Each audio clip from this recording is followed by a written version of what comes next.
5,000 ரூபாய் திரும்ப அரசுக்கேவா? தனியார் வங்கியை நோக்கி படையெடுத்த மக்கள். தள்ளுமுள்ளுடன் தள்ளிக்கொண்டே புகுந்த பரபரப்பு காட்சி. புரளியால் பீதியடைந்த மக்கள்.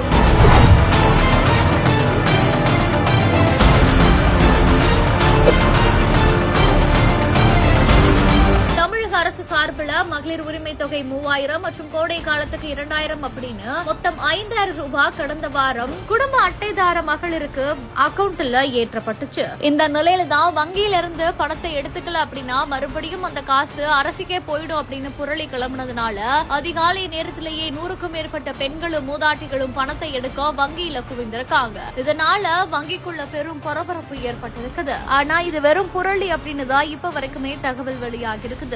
i5 Housing and Properties. தேடுறதை விடுங்க, தேர்வு செய்யலாம் வாங்க.